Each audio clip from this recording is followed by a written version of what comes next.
Ladies and gentlemen, you folks, you will know if you've watched Steve Swift's Rambling Reviews, and you do in your millions. You'll know that I have really enjoyed in the past listening to and watching, both of those things were happening, Crossbody Pro Wrestling from Canada. It's no longer up and running on my TV screen or my YouTube screen, but I really enjoyed it while it was there. And one of the attractions in the wrestling world of Crossbody Pro Wrestling was a wrestler called Alex Gagne, who came from the Performance Centre, if I understand correctly, and he was a fairly young, or fairly young at the craft, but at that time, he weren't half bigged up. I mean, they were, and he had some really good matches as well. And he really took people to their limit. So, we've stayed in touch, and I said a few weeks ago, maybe we should have a chat. And Alex said, no, I don't want to do that. He didn't say that at all. He said, yes, that would be lovely. And here he is on the jolly old Zoom to chat with us now. How are you, Mr. Gagne? Oh, Steve, I'm doing fantastic. Thanks for having me. Throughout the course of Crossbody Uproar, even before I started performing, I was a big fan of your reviews. So this is a pleasure to be a part of it. Thank you very much. I really enjoyed it. It was great. It was. It grabbed me early, and I stayed with it. And it's a shame it's not happening anymore. But I understand why. But you were a big part of that. And did you first of all study there at their performance centre? How did you get into this extraordinary wrestling thing? Well, I've been a wrestling fan I would say the majority of my life since I was a young boy at the age of 4 or 5 years old. Throughout my life, I've done lots of different adventures, different avenues. And I'd say about 10 years ago, I was working in radio broadcasting, lots of early mornings by myself in the studio. And I just remember I just finished watching a New Japan pay-per-view at the time, and I thought to myself, I've always wanted to be a professional wrestler. Where can I go to become a professional wrestler? And I fired up the Google machine and I typed in wrestling schools near me, and Crossbody Pro Wrestling Academy in Kitchener, Ontario at the time came up, and I shot them an email. I guess this would have been around 2019 or so. Yeah. And sent them an email. They said, check it out. And I was with them ever since from February of 2019. And then, as you know, pandemic happened, and that kind of put a pause in things, and personal life got in the way. But I was finally able to make my in-ring debut on January 19th of 2024, and it's been a blessing ever since. And every single class, every single coach, every single trainee that I shared that ring with, I couldn't thank more, because they definitely played a big part in making that dream a reality. That's fantastic, and actually, that's speaking to other wrestlers, that's exactly the way that I was a fan. I looked to get into it. It's I saw a school, I got in there. I mean, how was the performance? How was the? I'm calling it a performance centre, the kind of the school or the training centre. I mean, did you have athletic ability before you went? Because that's a massive issue, isn't it? It is a big issue. I played football throughout high school, and I did some amateur wrestling in high school as well. But obviously, having athletic ability will help you immensely in this journey. But at the same time, I've seen students that come in and have never played a sport in their life, never done a combat sport in their life, and they pick it up like it's no problem. And sometimes you just have it, and it's fantastic to watch people develop. This is the thing, isn't it? That, if you're, if you're saying, well, you have to be all in, don't you? Because it's going to cost you time and money, and you might find that you get there and then you haven't got, I don't know, the skills, the stamina, the stickability. You don't know until you get there, do you? Absolutely. And one of the things that Coach Ben Ortman's always told us was consistency is key, and it's everything. And I couldn't agree more, because throughout those 4-ish years of me training, there'd be times where I take 4 or 5 weeks off, and you come back and it's like you've gone back 3 or 4 steps. So consistency truly is everything. And it wasn't until I started going to the classes 3 times a week, 6 weeks in a row, that you're like, I'm starting to finally get this. So yeah, I mean, it doesn't matter if you go to the gym every day or what. Wrestling is a different beast. It's a completely different animal. It's a mix of cardio, it's a mix of weightlifting, it's athleticism, it's drama, it's everything. So yeah, it's better to stay consistent. Yeah, it really is, and I want to talk about that in a minute, but we must shout out to Ben Ortman first, of course, Supremo of Crossbody Pro Wrestling, and, helped so many wrestlers. What was it like being a student of his? I mean, it was fantastic. Ben is one of those people that will teach you through his own life experiences for sure. And he takes everybody in as one of his kids, one of his own. And he always wants the best for every student that steps foot in that school. Yeah. So learning under him, becoming a friend of his, you learn a lot.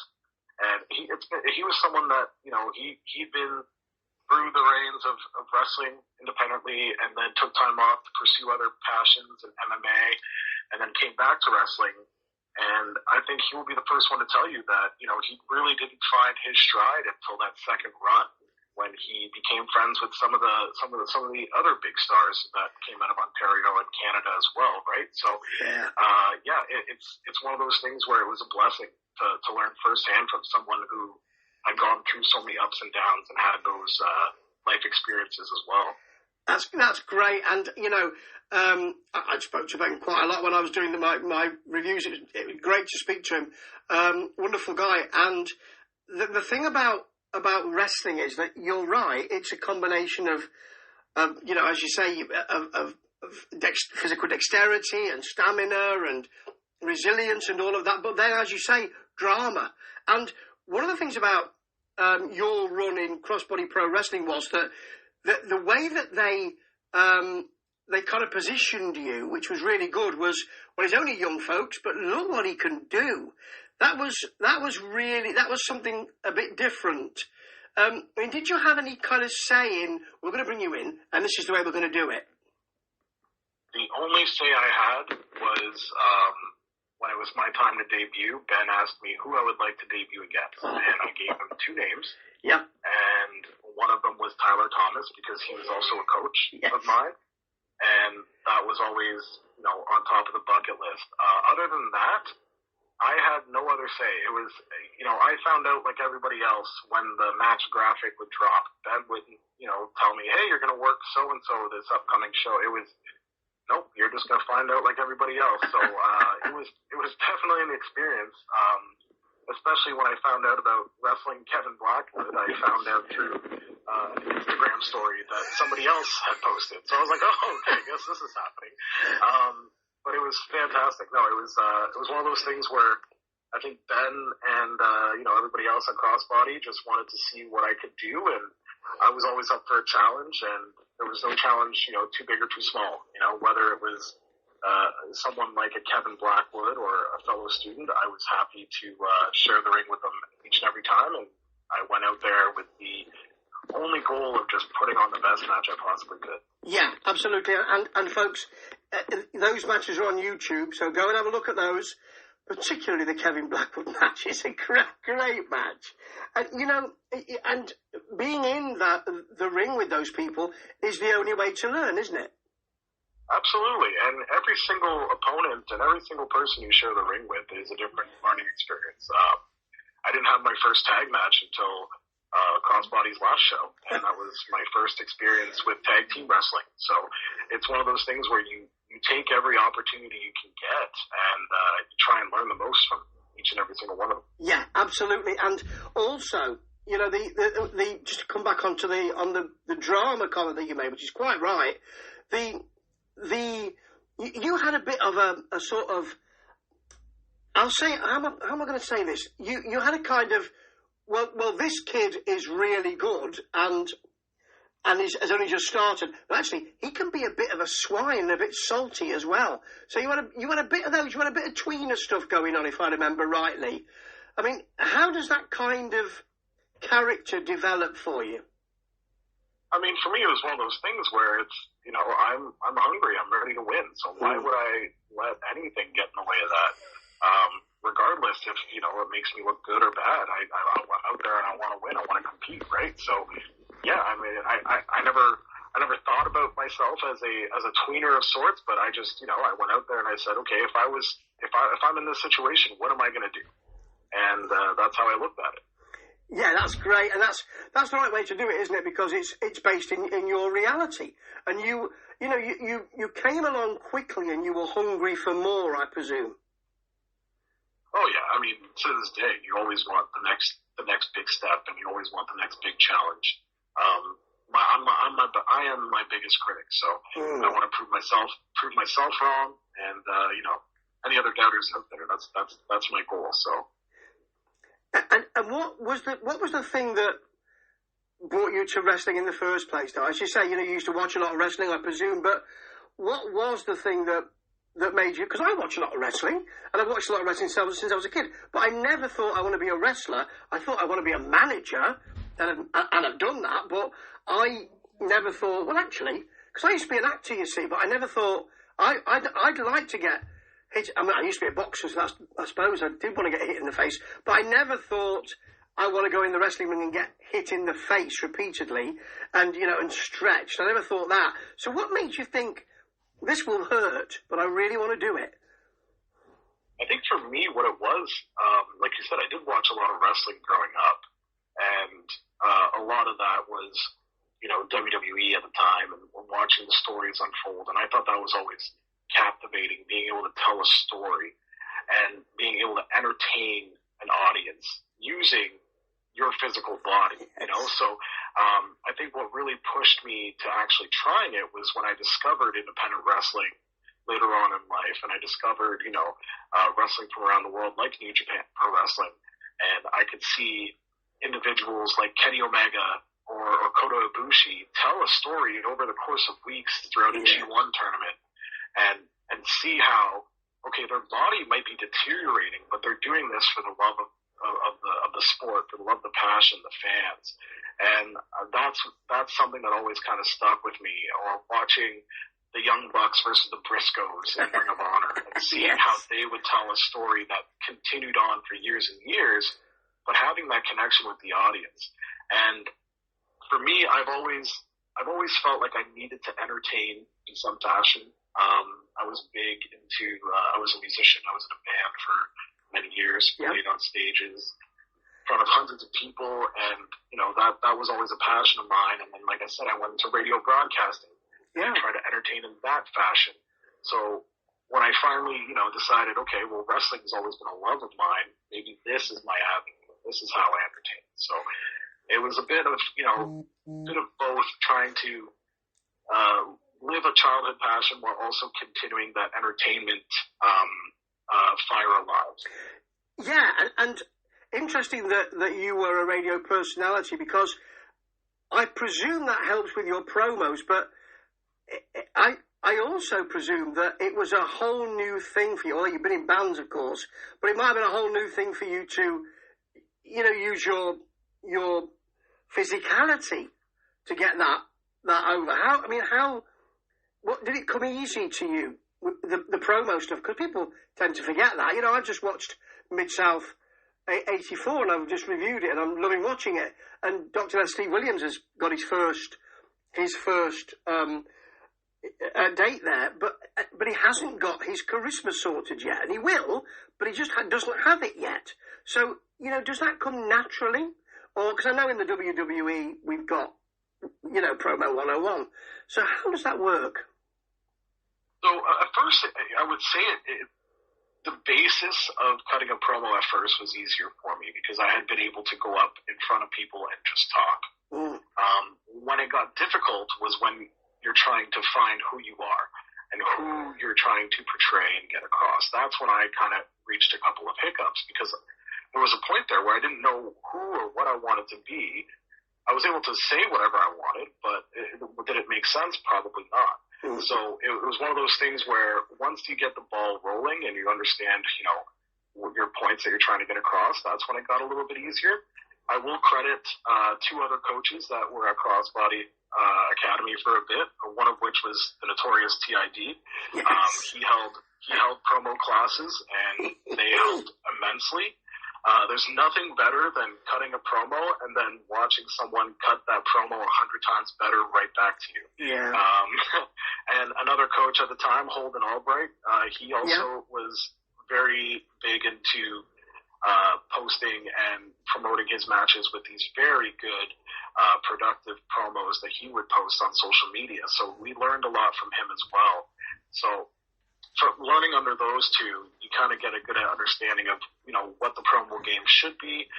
And even Ben, would help us with promos as well. And he only caught, I think, his stride in cutting promos in the last couple of years as well. So it was very good to be in that environment when it came to promo work for sure.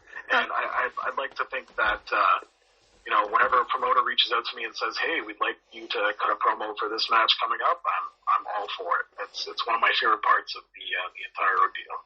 That's great, and I can tell you that. Well, you probably have seen that the Tidster still has that promo success. We do a weekly show, and I love it. I love chewing the fat with the Tidster. It's fantastic, really lovely. Never turns it off, that guy. He's promo 101 24/7. Yes, you're quite right.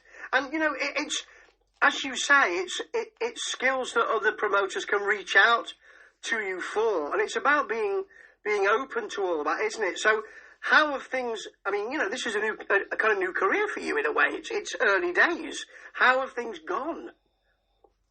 Yeah, I've been grateful that Crossbody Pro Wrestling has, helped me get in connection with other promotions around Ontario. And I got the blessing to do some work in Montreal over the summer as well through them. But yeah, it's been going well. I've been kind of taking the last few months a little bit quieter, but we're going full steam ahead come May, and I'll be back in the ring May 11th, Mother's Day, at Norfolk County Championship Wrestling for Stomping Grounds 2. That match hasn't been announced yet, but my appearance has, and I'm looking forward to entertaining the fans in Simcoe, and a few other dates coming up throughout the summer, and they haven't been announced yet, so I'm not going to spoil it for anybody, but yeah, the generational Alex Gagne will be back in action soon. That's for sure. That's fantastic. I love the generational moniker. That's very good. That's a kind of the way it feels to me is that you're kind of old school and new school at the same time. Is that the intention? Yeah, that's definitely the intention. For a while I wanted to get the point across that the Gagne last name has roots in professional wrestling, but across professional North American sports as well. Yeah. And it's one of those things where pretty much anybody who's boasted the last name Gagne has won a championship somewhere. So, whether it's in wrestling with Vern and Greg and Dale even. But, in professional hockey, professional baseball, even Canadian football, there's been some with championships. So I wanted to pay homage to the very deep family tree that we have, and especially in this sport. So yeah, generational, like you said, new school, old school. Nothing will stop me from winning. So I'll use all tactics. And that's great. And does it feel having the name? Does it feel that I really need to live up to all of this? Is it a pressure or is it a delight? I wouldn't call it a pressure. Like I said, my biggest critic, I think, is myself. So as long as I'm happy with my performance, then that's all that matters.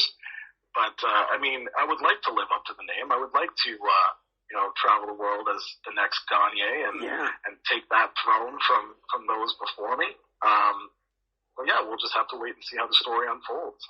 That's fantastic. And the thing is, it is a story because it's a long game, isn't it? It's not, I mean, you've come up very quickly, but it's a long game, isn't it? And, you know, you put your roots down and you do have to earn your, you have to earn your stripes in the wrestling world, don't you? It's still that way, isn't it? Oh, 100%. And, you know, I'm happy to do it all. There's nothing that will keep me from chasing this professional wrestling dream, and whether that's, you know, a fast-paced story, a slow pace, a slow burn, I'm happy with all of it. Even if it's, you know, just, you know, getting the chance to wrestle here and there, and getting the chance to put on those boots and do what I think I do best and do what I love is all I need. So, you know, there's many chapters ahead, and like you said, it's the first chapter was quick. You know, we ran through the pages pretty fast in that first year, but you know, the book is just starting, so we got tons ahead. That's fantastic, and it's great to hear, and I look forward to seeing many more of your matches. Oh, I appreciate that. Yeah, I'm looking forward to them as well. I got lots of you know, new ideas and lots of evolving to do, and I'm excited to do that. That's fantastic, and thank you so much for taking the time to chat to me. It's always great to chat to wrestlers that I really enjoy, and thank you for having having the time to do so, and I hope to, as I say, to be able to see so many more of your matches, and also charting your success in the years to come. Oh, I appreciate that. Thanks for having me. Honestly, it's been a very, very good conversation, and you've asked some very, very great questions. So couldn't have asked for anybody else to share the afternoon with. Thank you very much, and I'll speak to you soon. Take care. All right, see you. Bye-bye. Bye. And that was generational Alex Gagne, great wrestler whose matches I've really enjoyed. He's starting out on his career, and it's great to speak to him just as he's starting out. He will be, as he said, and he wanted me to tell people about this, on May the 11th, 2025, not long now, Follocks, May the 11th, he will be in Simcoe, Ontario, for the Norfolk County Championship Wrestling promotion at Stomping Grounds 2, or as it said across the pond, the Norfolk County Championship Wrestling. Stomping Grounds 2, if you're in that area, get a ticket, because you do want to see these matches with Alex Gagne. You'll get there. You'll get in there at the basement, and he's going to go places in this sport that he loves. And it's great to speak to him. Lovely bloke. And hope to be speaking to him in the future and talking about more of the great matches that he's got. Because I know he's going to have some great matches in the future. Ta-ta.